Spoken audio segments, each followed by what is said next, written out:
You ever walk into a situation knowing full well they're setting you up? That's exactly how I felt when I got the email from Patricia Halloway's producer. A primetime debate on police reform, live on NNC with me, a grassroots activist from Baltimore, against one of the most notorious conservative pundits in America. Patricia wasn't just some random TV personality. She was a hitman in designer heels, a columnist turned anchor who made a career out of tearing down black activists. I'd seen it before. She'd take a calm, reasoned argument, twist it, flip it, chop it up, and serve it back like it was proof of radical leftist hysteria. She did it to professors, politicians, even mothers grieving their sons. And now, she was coming for me. Still, I said yes. Not because I was naive, but because I knew millions would be watching. I wasn't stupid, I prepped. Spent the next 3 days poring over crime reports, DOJ findings, body cam leaks, and every damn study that proved what we'd been screaming for years. Policing in America was broken. I practiced keeping my voice steady, controlling my expressions. Because let's be real, one raised eyebrow, one deep sigh, and I was the angry black man they wanted me to be. The night of the debate, I stepped into the ice-cold studio, cameras aimed like sniper rifles, lights glaring so hot I felt sweat gather under my collar.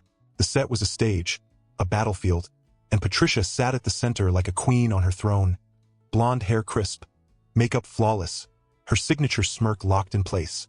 Welcome to Prime Point. I'm Patricia Halloway. Her voice was smooth, confident.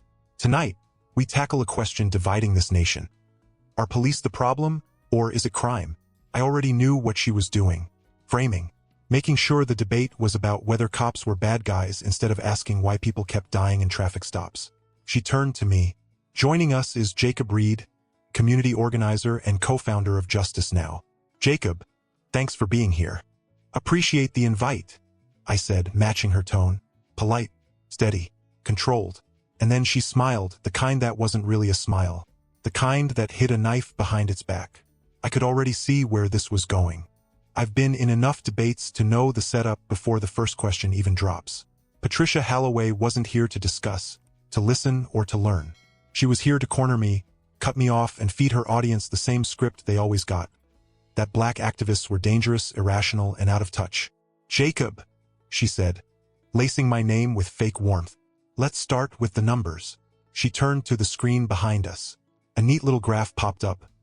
Violent crime rates from 2015 to now. Bars of red stretching across the screen like fresh wounds. According to the Bureau of Justice Statistics, she continued, violent crime has been steadily increasing over the last decade, particularly in cities with reduced police presence. Murders, carjackings, retail theft, all up. Meanwhile, police funding has been slashed in several major cities due to activist pressure. So I ask you, Jacob, are we making things better or worse? There it was. The setup. The numbers were real, but the story they told? Intentionally misleading. I didn't blink. Patricia, let's be real about what those numbers mean. Crime isn't just up in defunded cities. It's up nationwide. Even in places where police budgets went up. New York, bigger budget. More crime. Chicago, same deal. LA, police got a funding boost, yet retail theft's still rising. So if more cops were the answer, we wouldn't even be having this conversation. She smiled, but it was tight now. She wasn't used to being checked this early. But surely, she pushed, you'd agree that weakening law enforcement has made officers hesitant to do their jobs? I leaned forward slightly. You mean accountability? Because if requiring cops to wear body cams and not kill people unnecessarily is what's stopping them from doing their jobs, then maybe we need to talk about what their job actually is. She exhaled sharply, just enough for me to catch it. I had her, but Patricia wasn't done. She reached for a stack of papers, pure theater, no doubt, and pulled out a police fatality report. In 2023, police shot and killed 1,209 people. But here's the part that activists ignore. Over 80% of those deaths involved armed suspects. So why do groups like yours push the narrative that police are targeting innocent black men? I almost laughed. This game was old. Cherry-pick the stat that sounds exonerating. Ignore the rest. I kept my voice even.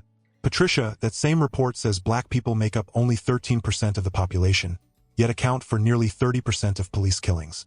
That's not just a coincidence. Before she could cut in, I pushed forward. And since you brought up armed suspects, let's talk about unarmed ones. Last year alone, Cops killed 60 unarmed black men, more than any other racial group. So the question isn't whether cops are facing threats. The question is why black people, armed or not, keep ending up dead in these encounters. Her nostrils flared, just a little. She didn't like the direction this was going. Patricia quickly adjusted her earpiece, likely getting a cue from the control room. Then she smiled, that same condescending smirk she always used right before going for the throat. "Well, Jacob," she said smoothly, "it sounds like you have a lot of grievances with law enforcement. I just hope you're as passionate about the real issue, black-on-black crime." There it was, the bait. I could practically hear the viewers at home nodding along. They'd heard this line 100 times. The talking point that never dies. I took a breath, kept my expression calm. If she was expecting me to snap, she was about to be disappointed. "Patricia, let's be serious. Black-on-black crime is just crime. People commit crimes where they live. White-on-white crime, same percentage. Latino-on-Latino crime, same thing. But no one ever asks white people to take accountability for their own criminals, do they?"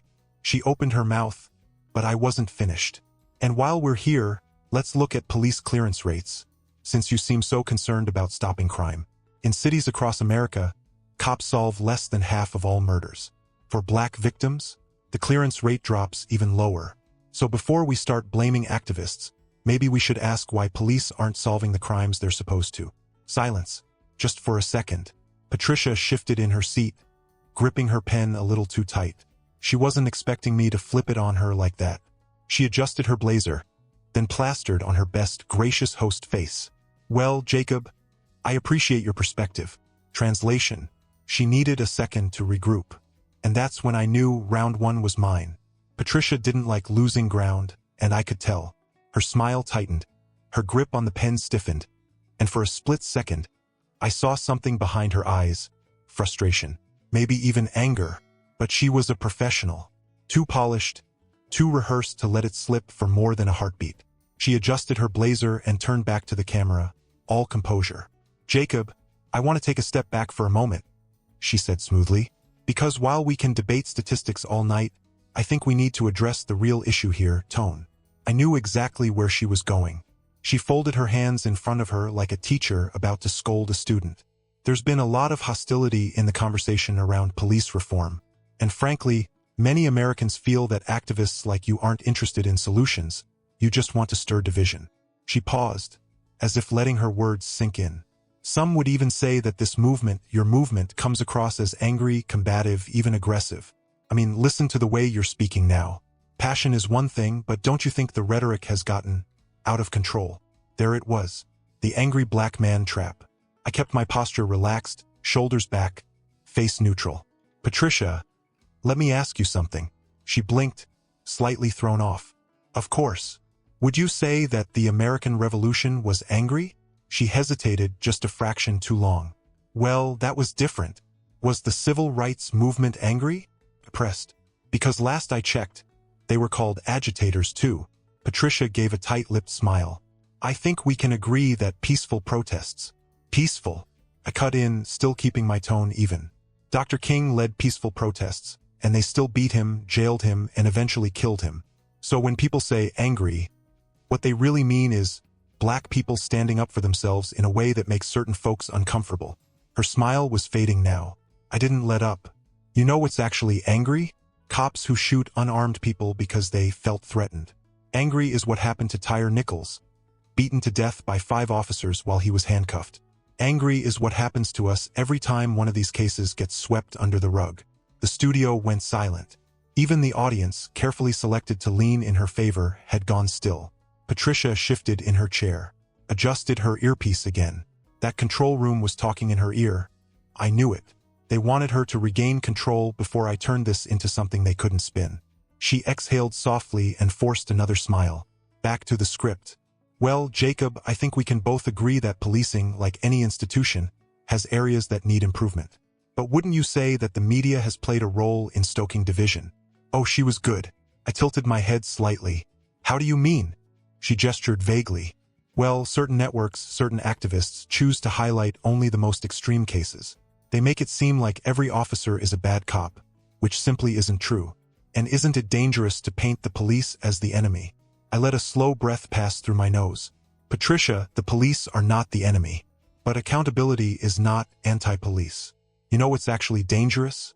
Telling people that any criticism of law enforcement means you hate cops. That's how we got here in the first place. She pursed her lips. So you're saying the media has no responsibility? Oh, the media has plenty of responsibility, I said, locking eyes with her. Like how some networks, this one included, love showing mugshots of black victims instead of their graduation photos. Like how a white mass shooter gets called a troubled loner. But a black kid who steals a snack is a career criminal. The audience murmured. She noticed. I wasn't just debating her anymore. I was debating the entire narrative they'd been feeding their viewers for years. And for the first time I saw it. A crack in her armor. A flicker of uncertainty. A second of hesitation. She was losing them. And she knew it. Patricia was slipping, and she felt it. She shifted in her seat, eyes flicking to the camera, then back to me. The energy in the room had shifted. The audience, which was supposed to be hers, was no longer nodding along. They were listening, actually listening, and she hated it. Well, Jacob, she said, forcing a chuckle. I have to say, you're quite the skilled debater. She lifted her pen, tapping it against the table like a metronome. A nervous tick, maybe, but let's bring this back to reality.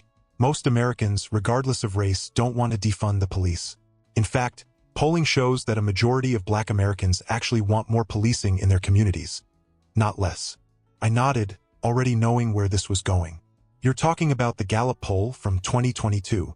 Her eyebrows flicked up, just for a second. She wasn't expecting me to know the exact study. That poll, I continued, found that 81% of black respondents wanted the same or more police presence in their neighborhoods. But you left out the most important part. She tilted her head. Oh, they weren't just asking for more police, I said. They were asking for better police. They wanted officers they could trust. Officers who don't see them as a threat first and a person second. But the way networks like yours spin it, you make it sound like black people are out here begging for more stop and frisks. The murmurs in the audience grew. Patricia's pen tapping stopped. She was running out of room to maneuver, and I could see it. She had to change tactics fast. And so, she did what they always do when they start losing a debate. She made it personal. Jacob, you talk a lot about police accountability, she said, leaning forward slightly, eyes narrowing. But let's talk about your record. I didn't move, didn't react, just waited. She flipped through her stack of papers. Pure performance, before pulling out a page like she just discovered something shocking. In 2018, you were arrested at a protest outside a Baltimore police precinct. Can you explain that? I almost laughed. This was her ace? That's public record, I said, shaking my head. Yes, I was arrested at a protest. You know what for? Blocking traffic. Peacefully. No violence, no destruction, just standing in the street, making people pay attention. I spread my hands. And guess what? All charges were dropped. She smiled, but it didn't reach her eyes.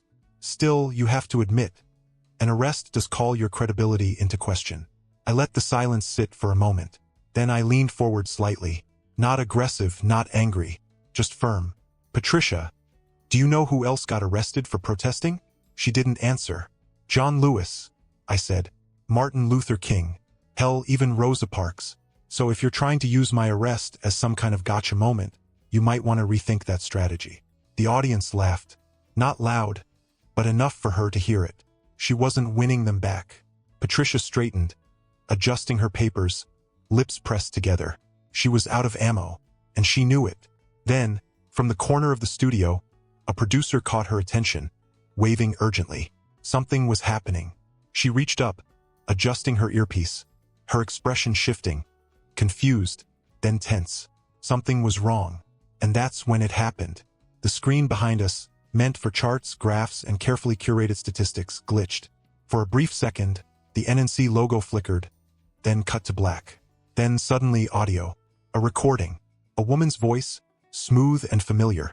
Too familiar. Patricia's voice, clear as day. I don't care what they say, black people always play the victim. It's the same damn script every time. Oh, woe is me, the cops are out to get us. Maybe if they stopped committing crimes, they wouldn't have to deal with the police so much. The studio froze. The audience gasped. A few people muttered, some in disbelief, others in disgust. Patricia's face turned to stone. Dead silence. Then panic. A producer's voice suddenly crackled over the studio's speakers, loud and frantic. "We need to cut. Cut the feed. Go to commercial." The screen snapped to black. The NNC logo reappeared. And then commercials. But it was too late, because every single person in that audience heard it. And in the age of the internet, that clip was about to go viral. The second the feed cut to commercial, the studio exploded. Producers leapt from their chairs, headsets buzzing with frantic chatter. Camera operators froze, wide-eyed, waiting for someone, anyone, to give direction. Audience members exchanged looks, whispering to each other, some shaking their heads, some pulling out their phones. And Patricia? She just sat there, stiff, silent, pale. For the first time all night, she wasn't in control. I watched her, watched the realization set in. She was already running through the damage in her head. How bad was it? Could she spin it? Was there an excuse? A way out? There wasn't. Because that audio, it was damning. I sat back, exhaling slowly. Damn. I expected a debate, a fight, maybe even an ambush. But this was a meltdown. Patricia's earpiece crackled again. And this time, I could hear the producer's voice, urgent, desperate. "We lost control of the feed. Who the hell leaked that?" No answer. Just chaos. A senior producer, a guy in a too-tight suit with a Bluetooth jammed in his ear, stormed onto the set. He leaned in, speaking fast, low. "Patricia, we need to get ahead of this." Her hands were folded so tight her knuckles had gone white. "How bad is it?" she asked, voice clipped. The producer pressed his lips together. "It's everywhere." That's when she knew. This wasn't just a mistake. This was a career ender. Another assistant rushed up, phone in hand, face pale. "Twitter, sorry, X has the clip. It's got 300,000 views already." "Jesus," Patricia muttered. And me? I just sat there, watching, letting it sink in. She turned to me suddenly, and for the first time all night, there was no smugness, no control. Just raw, thinly veiled panic. "This is a setup." Her voice was lower now, venomous. "Someone leaked that audio on purpose." I shrugged. "Seems like a you problem." Her eyes narrowed. "You knew about this, didn't you?" I smiled. "Patricia, I just found out at the same time as you." I gestured toward the screens. "But if that's how you talk off-air, I can't say I'm shocked." Her jaw clenched. She wanted to argue, wanted to fight, wanted to win, but she couldn't. Because no spin, no deflection, no crafted narrative could undo what just happened. She got caught. The producer touched his earpiece, listening to something. Then he sighed, rubbing his temples. "We're pulling you from the next segment," he told her flatly. "Legal wants to talk." And just like that, Patricia Halloway, queen of conservative media, was being yanked off her own show. I stood up, adjusting my jacket. "Guess we're done here," I said, turning to leave. Patricia didn't move, didn't speak, because she knew this wasn't just a bad night. This was the beginning of the end. By the time I stepped out of the NNC studio and into the crisp night air, my phone was already blowing up. Notifications flooded my screen. Texts, emails, Twitter mentions flying in so fast my feed couldn't keep up. The clip had gone nuclear. I scrolled, watching as the internet did what it did best, devouring Patricia Halloway whole. Her smug face was plastered on every trending topic, every headline. Caught on hot mic. NNC hosts racist rant leaks during live broadcast. Halloway scandal rocks conservative media. Career over? Black people always play the victim. The fall of Patricia Halloway. I smirked. Damn. It wasn't just the left tearing into her. Some of her own people, the ones who still pretended to have some moral high ground, were already distancing themselves. The NNC higher-ups, too. I saw their weak, half-assed PR statement posted not even 15 minutes after the clip went viral. "We take these matters very seriously and are conducting a full investigation into the authenticity of the leaked recording." Authenticity? Like that wasn't her voice? They weren't even trying to defend her. They were buying time, figuring out how to cut her loose without setting themselves on fire. And Patricia? She was nowhere to be found. She had stormed out of the studio, her face a mask of cold fury, her phone clutched in her white-knuckled grip. No post-show spin, no damage control, no clever comeback.